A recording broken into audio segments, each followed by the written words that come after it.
to the every citizen of India, which needs the education, and the educational opportunities help to promote long-lasting, inclusive economic growth and social cohesion.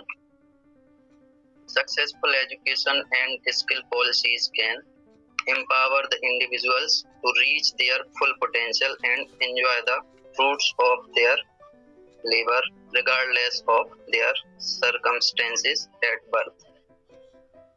इसकी आवश्यकता क्यों? तो many children's, student and adults from the socio-economically disadvantaged backgrounds fall behind needs the educational opportunities. शैक्षिक अवसर वे अवसर हैं जो भारत के प्रत्येक नागरिक को शिक्षा के क्षेत्र में दिए जाते हैं। इन अवसरों में किसी प्रकार का भेदभाव नहीं होता, ना ही जातीय, ना ही सामाजिक, ना ही किसी प्रकार के जेंडर बेसिस पर किसी प्रकार का भेदभाव किए बिना सभी को समान शैक्षिक अवसर उपलब्ध कराया जाता है। हम बात करते हैं फंडामेंटल ड्यूटीज की। As we know, our constitution is the supreme law of India. It is also the biggest written constitution in the world.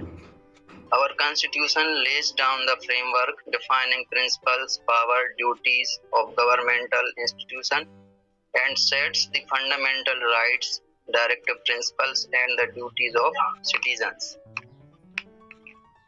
हमारा जो संविधान है, कहा जाए तो यह कानूनों का ग्रंथ है, यह विश्व का सबसे बड़ा लिखित संविधान भी है, और जो भी नियम कानून हमारे देश में लागू होते हैं उन सभी को इसी के आधार पर चलाया जाता है।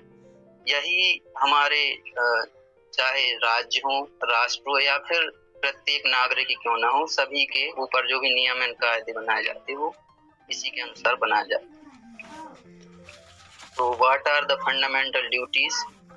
The fundamental duties are defined as the moral obligations of all citizens to promote a spirit of patriotism and to uphold the unity of India. The duties are set in Part 4A of our Constitution. These duties are held by the Honorable Supreme Court of India. जो भी ये आधारभूत कर्तव्य होते हैं इनको हम नैतिक कर्तव्य कहते हैं, जो भारत के प्रत्येक नागरिक पर लागू होती हैं। यह एक प्रकार से जो भी भारत का प्रत्येक नागरिक है उसको अपने देश के प्रति कर्तव्यनिष्ठ बनाते हैं।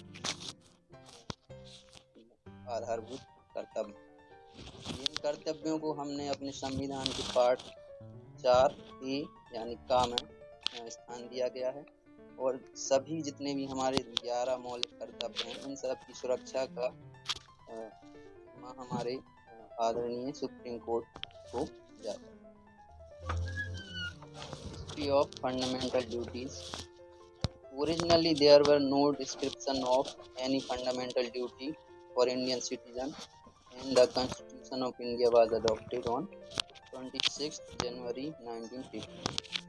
Fundamental duties then were included in the Constitution by 42nd Amendment Act of 76. This act incorporated the duties by inserting a new article 51A below Article 51, which belongs to Part 4A. संविधान 1940 तब यह भारत विश्व का सबसे विस्तृत संविधान तो था और इसकी बहुत तारीफ हुई थी, लेकिन सिर्फ एक ही कमी रह गई थी। जो महान अर्थशास्त्री थे उन्होंने इसकी आलोचना की कि यहाँ पे इसमें जो अधिकारों की बात तो की गई, लेकिन कहीं पर भी जो कहा जाए नागरिकों के कर्तव्य उनका उल्लेख नहीं किया गया। तब 1976 में 42वें संशोधन अधिनियम के तहत हमारे संविधान में अनुच्छेद 51 का जो कि पार्ट 4 में है, उसमें हमने कमेटी ने इन कर्तव्यों को शामिल किया। स्वर्ण Singh committee was set by Government of India in 1976. The objective of this committee was to study the questions of amending the Constitution in the light of past experiences faced by the Constitution. The 47th Second Amendment Act, which is also known as the Mini Constitution, was also a result of the recommendation of the committee. तो जब भी हमारे संविधान में किसी भी प्रकार के संशोधन की बात आती है तो पूर्णतः विधि पूर्वक एक कमेटी का निर्माण किया जाता है। तो इस प्रकार से हमारे संविधान में जब संशोधन की बात हुई और जो पुराने अनुभव थे उनके आधार पर हमारे भारत सरकार ने 1976 में स्वर्ण सिंह कमेटी को गठित किया था। और इस कमेटी का यही उद्देश्य था, जो भी प्रश्न चिन्ह उठाए जा रहे हैं हमारे संविधान के ऊपर उन सब पे ध्यान दें, है ना, और जो भी पुराने अनुभव उन सबको मिलाकर यह अपनी सुझाव प्रस्तुत करे। तो इस स्वर्ण सिंह कमेटी ने 1976 में अपने सुझाव के दौरान यह सुझाव दिया कि जो 51 अनुच्छेद उसमें हम इन कर्तव्यों को शामिल करें। और ये जो स्वर्ण सिंह कमेटी है सिर्फ इसी के लिए नहीं जानी जाती कि इसने कर्तव्यों का वर्णन हमारे संविधान में करा है, बल्कि इसने जो हमारी प्रस्तावना थी संविधान की, इसमें समाजवाद, पंथ निरपेक्ष जैसे शब्दों को भी शामिल किया, जिसकी वजह से इसे हम छोटा संविधान के नाम से भी जानते हैं। Inspiration for fundamental duties. First is Constitution of USSR and second one is Japan's Constitution. हमारे स्वर्ण सिंह कमेटी ने जब पूरे विश्व के संविधानों का पुनः अध्ययन किया तब उन्होंने देखा कि रशिया जो सोवियत संघ था पहले, उसके संविधान में और जापान के संविधान में ऐसे कर्तव्यों का जिक्र था जो उस देश के नागरिकों के ऊपर इम्पोज किए गए हैं, है ना, towards the society and the state, जो राज्य के प्रति उनकी कर्तव्य निष्ठा को दर्शाते हैं। तो सोवियत संघ और जापान का संविधान हमारे संविधान में मौलिक कर्तव्यों के लिए एक प्रकार से प्रेरणा था। और ये फंडामेंटल ड्यूटीज क्या हैं? Fundamental duties are under article 51A part 4A। तो कुल मिला के 16 फंडामेंटल ड्यूटीज हैं, जिसमें पहली है to abide the constitution and respect its ideals and institutions, the national flag and the national anthem. इसका मतलब है कि हम हमारे संविधान की रिस्पेक्ट करें, आदर करें, और उसके जो भी आदर्श हैं उसके आदर्श तथा उसके जितने भी संस्थान हैं उन सभी का आदर करें। जैसे कि हमारा राष्ट्रीय ध्वज है, हमारे राष्ट्रीय गान है, राष्ट्रीय, तो प्रत्येक नागरिक का यह कर्तव्य है कि वह इन सब का आदर करे।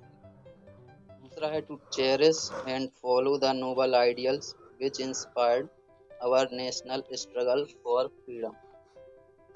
इसका मतलब है कि जो हमारे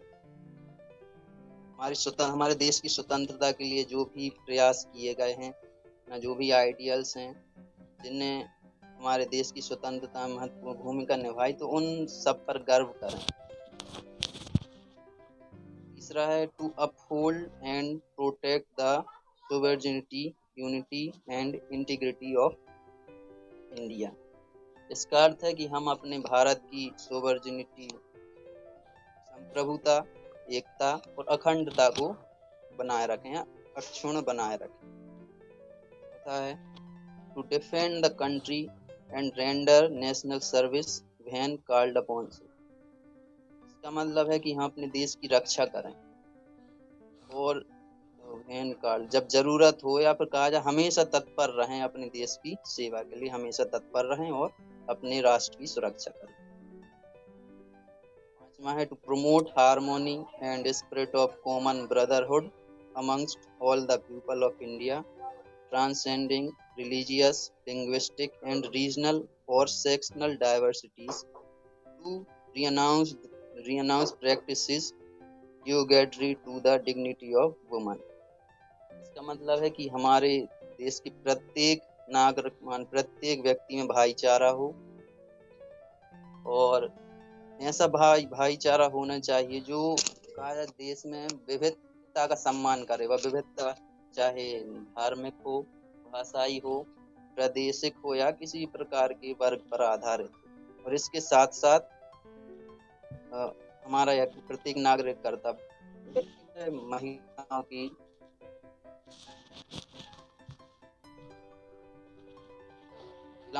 रक्षा है to value and preserve the rich heritage of our composite culture। जो भी हमारी संस्कृति है उसके मूल्यों को समझें और मूल्यों की सुरक्षा करें। जो भी हमारा कहा जाए तो एक प्रकार धनी संस्कृति जो भी रही है हमारी पास्ट, उन सभी की सुरक्षा करें। To protect and improve the natural environment including forests, lakes, rivers and wildlife and to have compassion for living creature। इसका अर्थ है कि जो भी हमारी प्राकृतिक संपदा है, हमारा प्राकृतिक वातावरण है जिसमें हमारे जंगल, झीलें, नदियाँ और जो भी वन्य जीव संपदा है उन सभी की रक्षा करें। To develop the scientific temper, humanism and the spirit of inquiry and reform। प्रत्येक नागरिक का कर्तव्य है कि वह अपने अंदर वैज्ञानिक दृष्टिकोण, मानवता और कहा जाए कि रिफॉर्म में सुधार तथा ज्ञानार्जन की भावना को अर्जित करे। यह प्रत्येक नागरिक का कर्तव्य है कि उनके अपने अंदर वो वैज्ञानिक दृष्टिकोण पैदा करें, मानवतावादी बने और अपने अंदर ज्ञानार्जन एवं सुधार की स्पिरिट को पैदा करें। Safeguard the public property and to abjure violence. इसका अर्थ है कि हम अपनी जो भी सार्वजनिक संपत्ति है उसकी सुरक्षा करें और किसी प्रकार के संघर्ष, वायलेंस से दूर रहें। To strive towards excellence in all spheres of individual and collective activity so that the nation constantly rises to higher levels of endeavor and achievement। इसका अर्थ है कि हम प्रत्येक नागरिक अपने सभी क्षेत्रों में हायर लेवल यानी ऊपर की ओर बढ़ें, है ना, उन्नति करें और उन्नति करने का सतत प्रयास करें जिससे हमारा देश और नई ऊंचाइयों को छू सके। के है who is a parent or guardian to provide opportunities for education to his child or as the case may be ward between the age of 6 to 14 years। जो भी अभिभावक हैं, पालक हैं, उनके 6 से 14 वर्ष के, चाहे उनके संतान हो या उनकी शरण में जो भी है 6 से 14 वर्ष का प्रत्येक बालक या बालिका, उनका यह कर्तव्य है कि वह उनको प्रॉपर जो भी शैक्षिक अवसर प्रदान करें।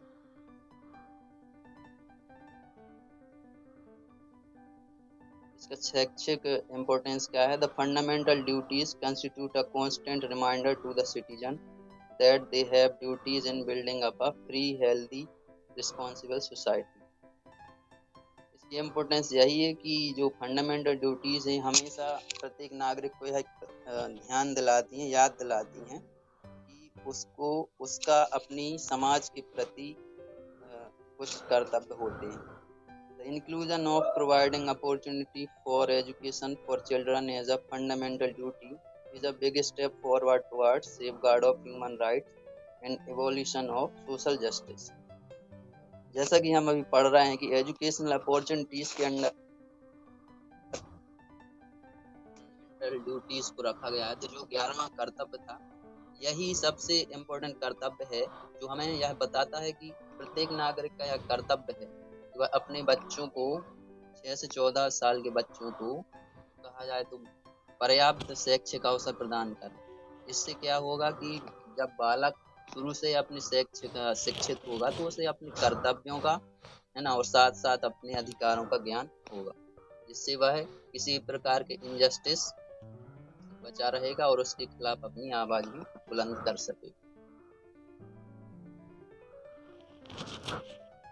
Fundamental duties are non-justifiable. It means that no one will be punished in case of violation or non-compliance of any fundamental duty. Fundamental duties ऐसी होती हैं, यदि आप किसी प्रकार से उनका उल्लंघन करें तो किसी प्रकार की सजा का प्रावधान नहीं है। हालांकि उल्लंघन से यहाँ तात्पर्य ये नहीं है कि आप चाहें तो अपने राष्ट्रध्वज को फाड़ के फेंकें। इसका मतलब ये है कि यदि उसमें कहा गया है कि आप अपने राष्ट्रध्वज का सम्मान करें,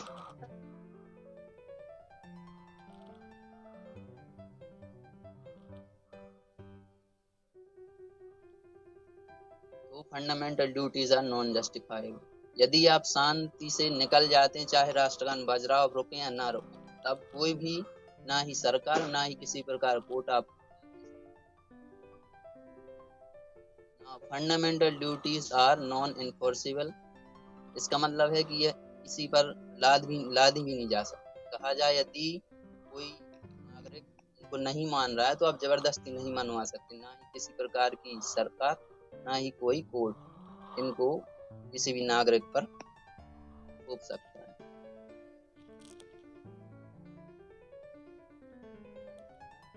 These fundamental duties are not a mere expression of Pius's platitudes. Court will certainly take cognizance of laws seeking to give effect to fundamental duties. To enjoy the fundamental rights, firstly we must obey our fundamental duties seriously as a responsible citizen of India. Fundamental जो भी हमारे मौलिक कर्तव्य एक प्रकार से पूर्ति पत्रक नहीं है कि हाँ बस बन गए हैं और चूंकि इसमें ना उल्लंघन में हमें सजा मिलनी है, ना ही हम पे कोई थोप सकता है, तो आप इनको ना माने। यदि हमारा सुप्रीम कोर्ट या कोर्ट चाहे तो वह निश्चित ही इनके पालन के लिए नियम बना सकती है ना। और यह हमारा नैतिक कर्तव्य ही है कि यदि हम अपने अधिकारों के लिए खड़े होते हैं, हम अपने अधिकारों की मांग करते हैं, तो उन अधिकारों से पहले हमें अपने कर्तव्यों का भी पालन सख्ती से करना होगा। यदि आप अपने आप को यह समझते हैं कि आप अपने भारत देश के एक जिम्मेदार नागरिक।